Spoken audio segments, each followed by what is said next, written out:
오늘 우리가 함께 나눌 하나님의 말씀은 요한복음 20장 19절로 23절입니다. 요한복음 20장 19절부터 23절 말씀 교독하는 방법으로 읽겠습니다. 이날 곧 안식 후 첫날 저녁 때에 제자들이 유대인들을 두려워하여 모인 곳의 문들을 닫았더니 예수께서 오사 가운데 서서 이르시되 너희에게 평강이 있을지어다.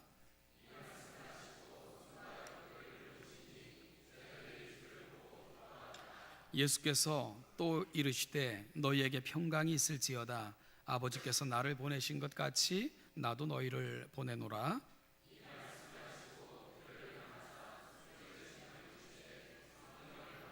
같이 읽죠. 너희가 누구의 죄든지 사하면 사하여질 것이요 누구의 죄든지 그대로 두면 그대로 있으리라 하시니라. 아멘. 어떤 책에 보면 이런 논리를 적어놨는데요. 한번 화면에서 한번 좀 확인해 보시죠. 네, 한번 띄워주세요. 네. 한번 읽어볼까요? 1, 2, 3번 한번 같이 읽어보세요. 시작. 모든 신학 교수는 쥐를 먹는다. 클라크 박사는 신학 교수다. 그러므로 클라크 박사는 쥐를 먹는다. 좀 익숙한 표현으로 좀 바꾸면, 이렇게 바꾸어지면 좀 더 마음에 와닿을 것 같은데요. 또 한번 읽어볼까요? 시작. 모든 목사는 쥐를 먹는다. 이재성은 목사다. 그러므로 이재성은 쥐를 먹는다. 이렇게 첫 번째, 두 번째 같은 말인데요. 좀 익숙한 말로 바꾼 것 뿐인데, 이 문구들을 보면 이 논리적으로는 하등해 잘못된 점이 눈에 띄지 않습니다. 논리적으로 보면 타당해요. 3단 논법이다 이렇게 부르지 않습니까? 그런데 결과적으로는 맞지 않아요. 저는 목사지만 쥐를 먹진 않습니다. 오해하시면 안 됩니다. 그런데 논리적으로는 문제가 없는 저 위의 문장이 왜 저렇게 어처구니 없는 결과를 만들어내었는가? 여러분, 어디서부터 문제가 생기는 겁니까? 전제가 잘못됐기 때문에 그런 겁니다.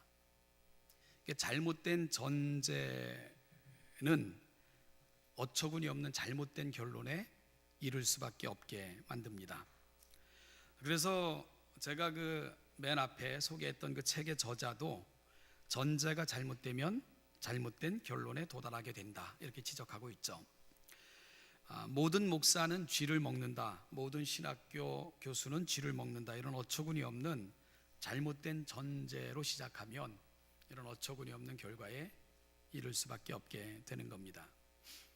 신학의 역사에서도 이런 전제가 매우 중요했습니다. 정통 개혁주의 신학과 이 자유주의 신학, 이들은 전부 개신교 신학자들이라고 이야기하는데 가는 길과 방향, 결론은 너무나도 달랐습니다. 여러분이 정통 개혁주의 신학자들과 자유주의 신학자들이 만들어낸 이 엄청난 결론, 너무나도 다른 결론, 무엇이 이 다른 결론을 만들어냈는가? 무엇이 이 차이를 만들어냈는가? 성경에 대한 전제가 이런 차이를 만들어냈는데요. 정통 개혁주의 신학자들은 물론 제가 갖고 있는 성경관이기도 합니다. 성경에 대한 전제가 이래요. 모든 성경은 하나님의 감동으로 된 것으로 정황무후한 하나님의 말씀이며 이를 읽는 자들을 구원에 이르게 할 뿐만 아니라 삶에 대한 완벽한 충분한 지침을 제공한다. 이것이 개혁주의자들이 갖고 있는 성경에 대한 전제입니다. 반면에 자유주의 신학자들은 성경에 대한 전제를 이렇게 가져가요. 성경은 하나님의 말씀을 포함하고 있다. 그러므로 성경을 읽는 사람들은 합리적이고 자율적인 이성을 통해 하나님의 말씀의 본래적 성격과 형태를 분별해 내야 된다. 성경에 대해서 자유주의자들은 그런 전제를 갖고 출발을 합니다. 자, 여러분, 그러면 성경에 대한 이 두 가지 다른 전제가 같은 성경에 대한 어떤 결론을 만들어내는가? 정통 개혁주의 진영의 학자들과 신자들은 모든 성경은 하나님의 감동으로 기록된 정황무한 우리의 구원과 삶을 향한 충족된 성격을 갖고 있다고 고백하므로 우리는 그 하나님의 말씀을 성경을 하나님의 말씀으로 받습니다. 그리고 그 성경에는 오류가 없다고 고백을 합니다. 그리고 성경을 통해서만 우리가 구원함에 이를 수 있고 성경을 통해서만 하나님의 자녀로 살아갈 수 있는 올바른 지침들을 제공받을 수 있다고 우리는 굳게 믿습니다. 바로 성경에 대한 정통 개혁주의자들의 전제는 이런 결론을 우리 가운데 만들어낸 거죠. 그런데요, 자유주의자들은 성경엔 하나님의 말씀이 포함되어 있고 그래서 그 진리를 밝히는 게 우리의 합리적이고 자율적 이성을 갖고 있는 우리가 할 일이다, 이렇게 전제한다 그랬잖아요. 그러다 보니까 이 자유주의 신학자들은 성경을 쪼개기 시작하는 겁니다.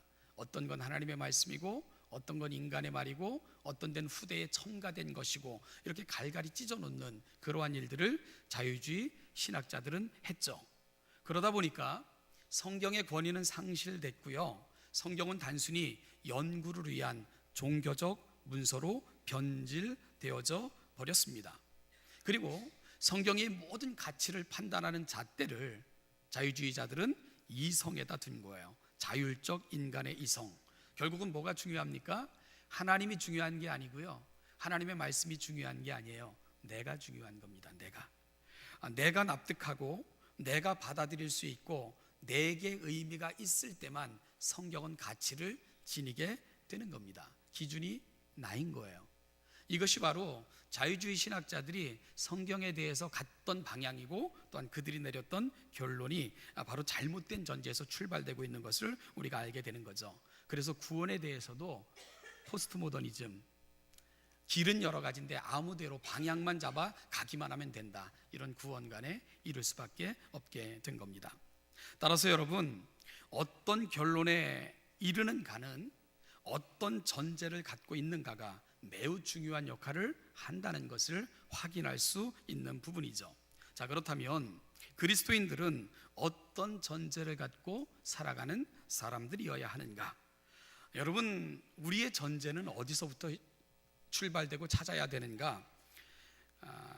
중요한 얘기는 그 전제가 결코 내 자신이 출발점이어서는 안 된다는 사실입니다. 어떤 것의 전제가 내 자신이어서는 결코 안 됩니다. 나는 결코 진리도 아니고요, 또한 내 생각과 판단이 늘 정확한 것도 아니기 때문입니다. 따라서 그 결론은 전적으로 내게 의존되어 결론을 내려 한다면 그것은 잘못될 확률이 너무나도 많다는 것을 기억해야 된다는 거예요.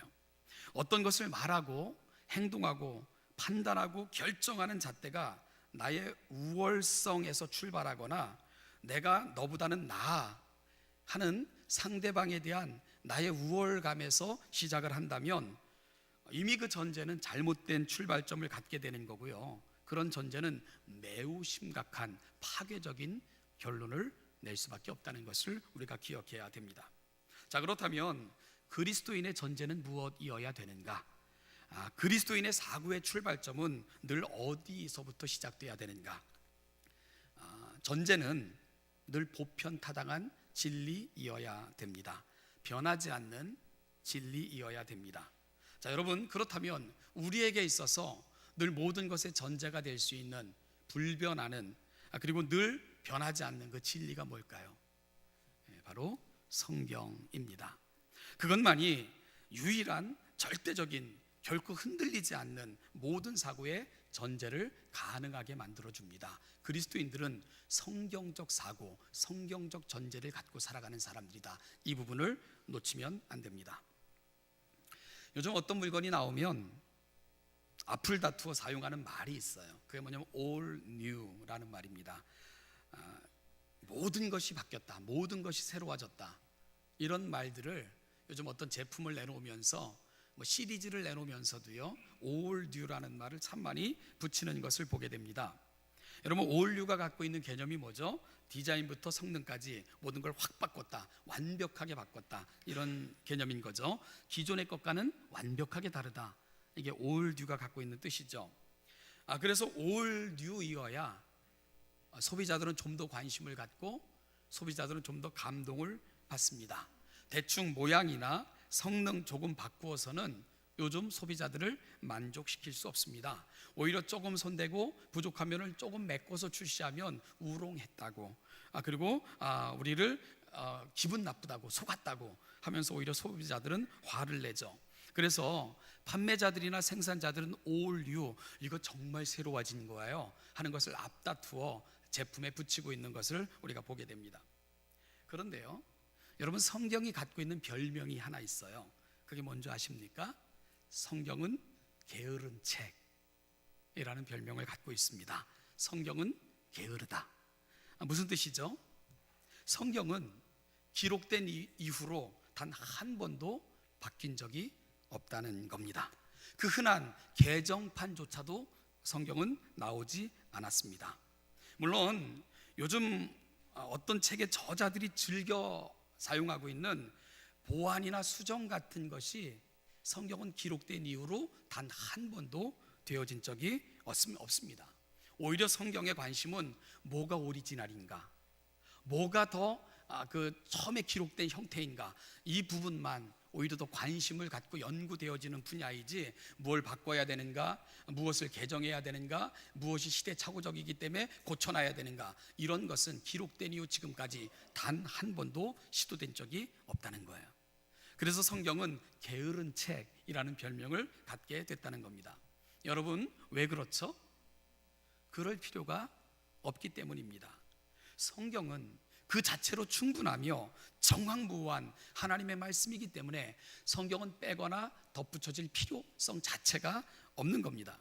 따라서 성도들은 하나님의 말씀을 읽음으로 구원에 이르는 지혜를 얻게 되고요, 하나님의 자녀로서 어떻게 사는 것이 합당한 삶인가를 오직 성경을 통해, 오직 성경으로만 우리가 얻을 수 있게 됩니다. 그리고 이것이 우리가 세상을 살면서 겪게 되고 때로는 판단해야 되고 분별해야 되는 모든 것의 전제이며 대원칙, 그리스도인들은 성경으로부터 출발해야만 됩니다. 여러분, 이런 전제, 이런 원칙을 가지고 있는 사람들을 우리가 그리스도인, 성도라 그렇게 부르는 것입니다.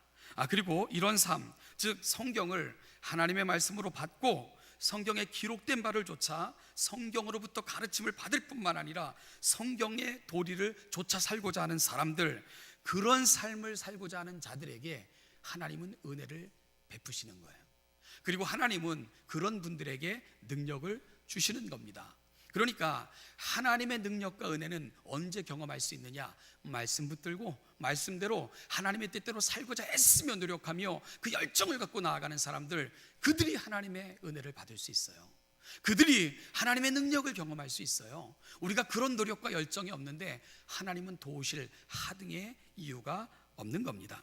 하나님은 하나님의 은혜가 필요한 곳, 갈망하는 곳, 그 뜻대로 살고자 하는 자들에게 격려하시고 도우시고 필요한 은혜를 공급하시고 능력을 주셔서 자녀답게 살아내도록 하나님은 주시는 특별한 섭리, 그걸 우리가 은혜라 부르기 때문에 그런 것입니다.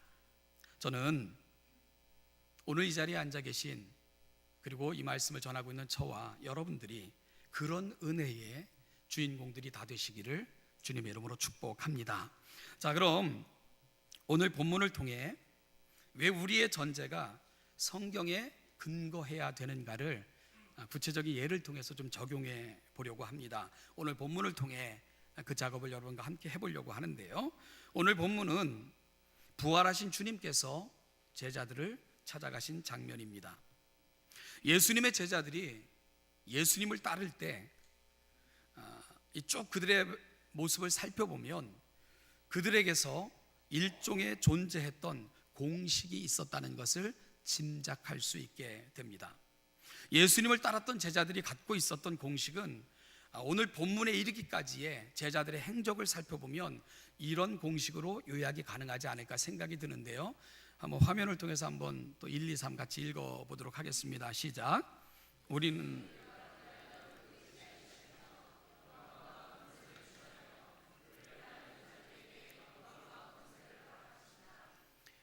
그를 따랐다. 심지어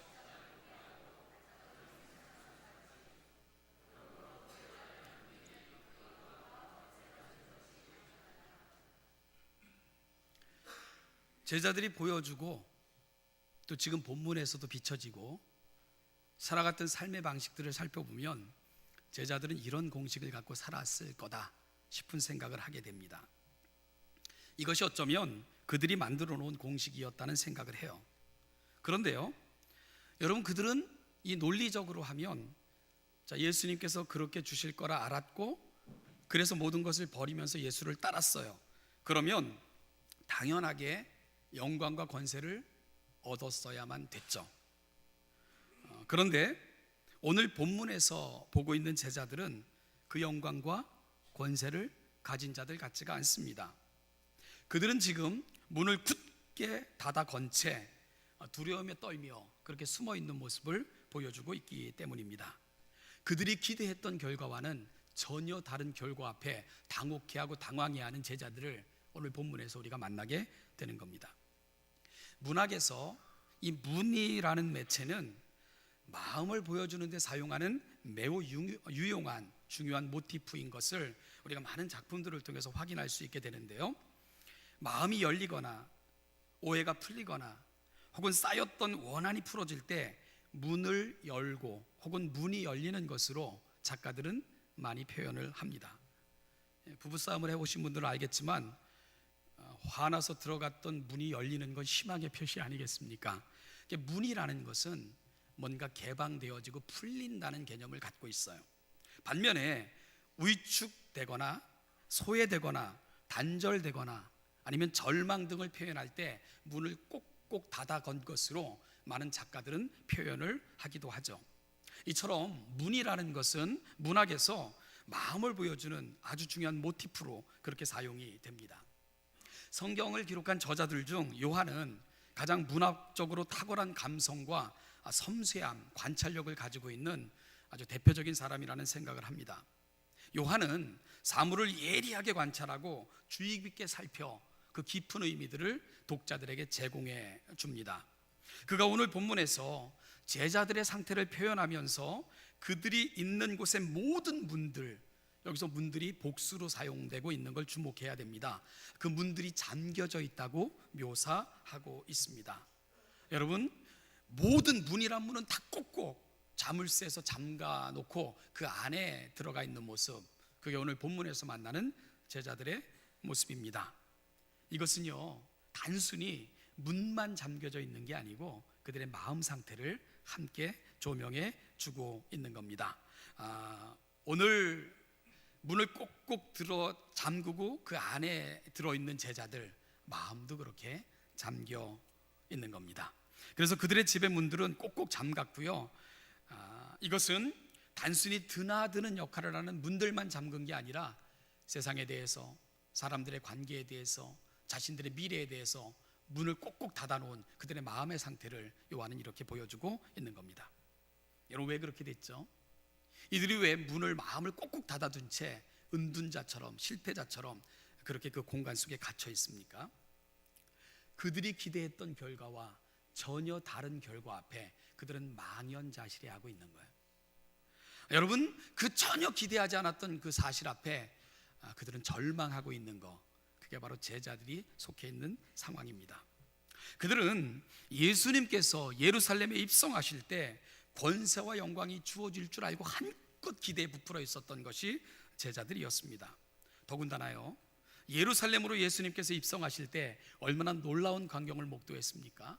사람들은요, 나뭇가지를 흔들면서 호산나, 주의 이름으로 오시는 왕이여 우리가 환영합니다, 마치 왕의 개선 행렬을 맞이하는 것 같이 흥분했습니다. 심지어 어떤 사람은 겉옷을 벗어 나귀의 발 앞에 펼쳐놓으면서 그 나귀가 그 옷을 밟고 지나갈 정도로 대대적인 정말 최고의 찬사를 그 나귀를 타고 오신 예수님께 올려드렸던 것이 군중들의 모습이었습니다. 여러분, 제자들은 흥분했어요. 제자들은 들떴습니다. 왜 그렇죠? 권세와 영광을 받을 날이 가까웠다 생각했기 때문입니다. 그리고 그걸 기대하고 있었던 겁니다. 그런데 결과는 어떻게 주어졌죠? 왕이 될 줄 알았던 예수는 로마의 반역자로 취급이 되어 십자가에 아주 처참하게 그렇게 죽어버리고 말았습니다. 그런가 하면 종교 지도자들이 세운 거짓된 증인들로 말미암아 자신들은요 하지도 않은 짓, 즉 예수의 시체를 도굴해 간 도굴꾼들로 그렇게 몰리고 말았습니다. 그것뿐이 아닙니다. 예수의 제자들을 찾아내라는 그런 명령이 내려졌고요, 그때 이후로 예수 믿는 자들을 잡아 죽이라는 그런 삼엄한 명령까지 내려진 것, 그게 제자들이 처했었던 상황이었습니다. 생명의 위협을 느끼는 지경까지 가게 된 거죠. 이것이 오늘 그들이 처했었던 상황이었고요, 그것이 문도 잠그고 마음도 잠근 채 그들을 그 깊은 곳 속에 던져놓은 모양으로 제자들의 모습을 만들어 낼 수밖에 없었던 것입니다. 그들은 깊은 탄식 속에 그렇게 머물러 있었던 거죠. 자, 여러분, 그러면 여기서 우리가 아주 중요한 질문을 좀 하나 해야 돼요. 이들에게 있어서 문제는 뭔가? 문제가 뭐였을까? 뭐가 문제였을까요? 지금까지 계속 말씀해 왔던 전제가 잘못된 걸까? 여러분, 그들의 전제는 예수를 따르면 예수는 그를 따르는 자들에게 권세와 영광을 줄 것이다. 우리는 그를 따랐다. 심지어 가족도 희생하면서 직장까지 버리면서 나는 예수를 따랐다. 그러면 자연적으로 나에겐 권세와 영광이 주어져야 된다. 이렇게 생각을 했죠. 그러면 그들에게 권세와 영광은 주어지지 않았습니까? 아니요, 주어졌어요. 여러분, 주어졌습니다. 23절을 보십시오. 23절 말씀을 보니까 우리 한번 같이 읽어볼까요? 시작. 너희가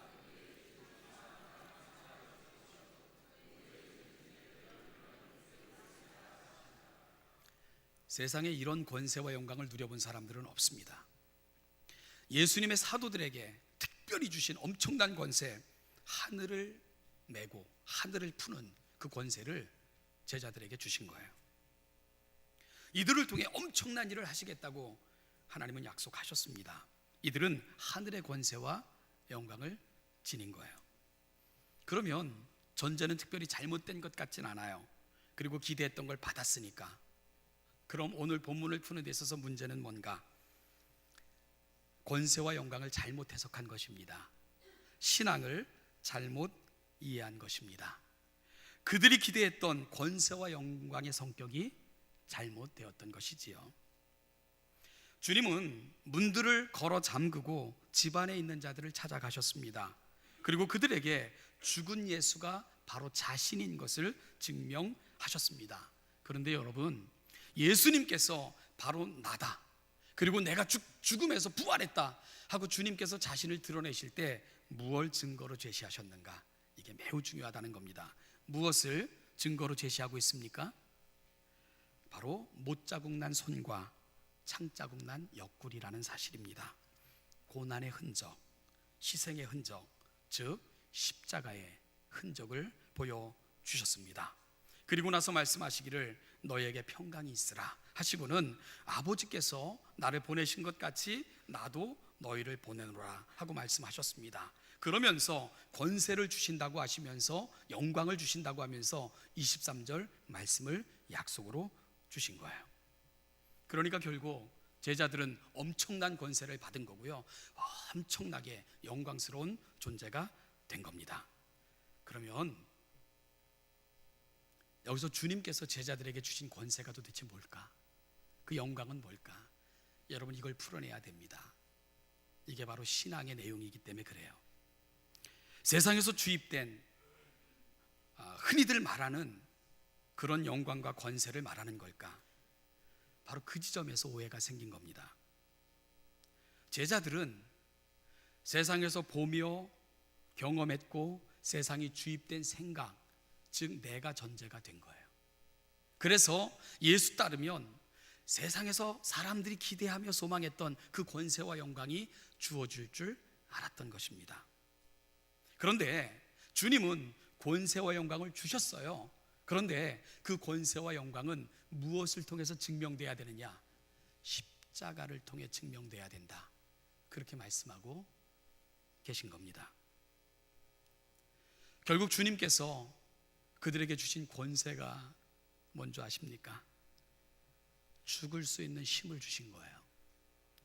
세상을 구원하기 위해 나 자신을 버릴 수 있는, 희생할 수 있는 섬김, 어떤 상황 가운데서도 주님 편에 설 수 있는 용기, 여러분, 이것이 주님이 진정으로 주신 권세이고 능력입니다. 세상에 많은 것들이 주어지면 그건 누리고 드러내긴 쉬워요.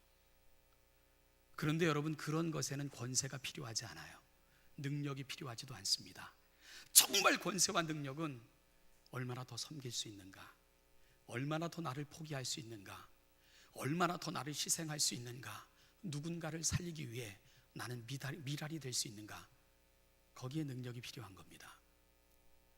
그런 삶의 자리에 권세가 필요한 것입니다. 제자들은 거기서 실패를 하고 만 것입니다. 사랑하는 신원자님께 성도 여러분, 부활하신 주님께서 제자들에게 찾아오셔서 확인해 주고 싶었던 것이 바로 그것입니다. 부활의 소망을 가진 자들, 하나님의 생명을 소유한 자들, 그들이 가야 되는 길이 뭔가? 십자가의 길이다. 십자가의 길. 남을 살리고 나를 죽일 수 있는 길, 남을 위해 나를 희생할 수 있는 길, 그것을 위해 나를 포기하며 내어줄 수 있는 길, 바로 그 길이 권세와 영광을 가진 자들의 길, 그게 바로 신앙의 길이란다. 주님은 그렇게 말씀하고 계신 겁니다. 십자가의 길을 갈 때 우리는 비로소 우리 자신에게서 벗어날 수 있습니다. 영광과 번역을 추구하면요, 제자들이 생각했던 그 권세와 영광을 추구하면 끝없는 도전과 시험 앞에 우리는 맞닥뜨릴 수밖에 없습니다. 그 어떤 것이 내가 원하는 것, 내가 만들어 놓은 공식대로 결과가 되어지지 않으면 사람 사이의 관계에 단절이 옵니다. 그리고 여러분, 내 자신에 대해서, 주변에 대해서 실망하고요, 좌절하고 분노하게 됩니다. 그럼 문을 닫아 겁니다. 내 자신의 마음도 닫아 겁니다. 그러나 십자가를 바라보며 주님이 흘리신 보혈을 묵상하며 오늘 내가 감당해야 될 나의 십자가가 무엇인가를 확인할 때 우리는 비로소 닫힌 문들을 열 수가 있습니다. 파괴된 것들을 수선할 수 있게 됩니다. 교회가 간직해야 되고 회복해야 될 공식이 있습니다. 이것입니다. 같이 한번 읽겠습니다. 시작. 모든 그리스도인들은 주님의 십자가와 부활에 참여한 자이다. 나는 예수 그리스도를 따르는 그리스도인이다. 그러므로 나는 부활에 이르기 위해 십자가를 져야 된다. 오늘 우리에게 맡겨진 십자가가 뭡니까? 세상에서 살 때 세상이 주입한 권세와 영광, 누림이 아니라 섬김과 낮아짐과 희생으로 부활의 생명을 소유했다는 것을 증명하며 살아내시는 우리 신원예담교회 모든 성도들 되시기를 주님의 이름으로 축복합니다. 교회에서 믿음의 공동체와 함께 할 때 세상에서 배우고 익히고 체득한 생존법 경쟁이 아니라 나를 위해 십자가의 모든 것을 내어주신 낮아짐, 희생과 섬김으로 내가 부활의 주님을 만난 영광에 이른 자라는 것을 여러분 보이며 드러내며 살아가시는 그 아름다움에 거하시는 우리 신원예담교회 모든 성도들 되시기를 주님의 이름으로 축복합니다. 기도하겠습니다. 하나님 아버지, 오늘 내가 하나님의 놀라운 은혜와 은총을 받고 부활에 참여한 자라는 고백은 있는데 내가 무엇으로 그와 같은 것들을 증명해내고 있는가, 나의 전제는 무엇인가 돌아보며 깨달을 수 있도록 지혜를 주시고 용기를 주시고 힘을 주시옵소서. 하나님 아버지, 십자가, 또다시 십자가 앞에 우리를 세우게 하옵소서. 욕망과 욕심과 원망과 불평의 그 모든 권세와 영광을 벗어버리고 십자가, 겸손하게 나를 내려놓고 살리기 위해 희생할 줄 알며 누군가를 높이기 위해 낮아질 줄 아는 십자가의 정신을 회복하는 우리 모두가 되게 하여 주시옵소서. 세상에 그렇게 내가 부활과 생명에 있는 자인 것을 드러내며 살아가는 십자가의 사람들 되게 하여 주시옵소서. 감사드리며 예수님의 이름으로 기도하옵나이다. 우리를 위해 십자가에 모든 것을 내어주셨을 뿐만 아니라 오늘도 우리 가운데 찾아오셔서 보여주신 모범을 좇아 살기를 소망하시는 우리 주 예수 그리스도의 은혜와 아들 안에서 우리를 향해 그 놀라운 사랑과 언약을 완성하시고 확증하셨던 우리 아버지 하나님의 은총과 오늘도 그 은혜가 우리의 은혜 되게 하셨고 영광스러운 부활과 영광에 이른 자들로 이 자리에 서게 하셨던 성령 하나님의 은총이 오늘 내게 주입되어졌던 것들, 내가 놓지 못해 붙잡고 있었던 것들, 그 모든 것을 하나님의 거룩한 말씀 속에 비추어 보고 하나님의 거룩한 성품으로 비춰보며 내가 가져야 되고 간직해야 될 그 마음을 다시 담아 이 세상에서 하나님의 아름다움을 보여주기를 소망하며 십자가의 정신으로 살기를 다짐하며 이 자리에 있는 우리 신원여담교회 모든 성도들과 그들이 살아가는 모든 삶의 자리마다 이 은총과 은혜가 이제부터 영원까지 그 영원까지 함께 하시기를 축원하옵나이다. 아멘.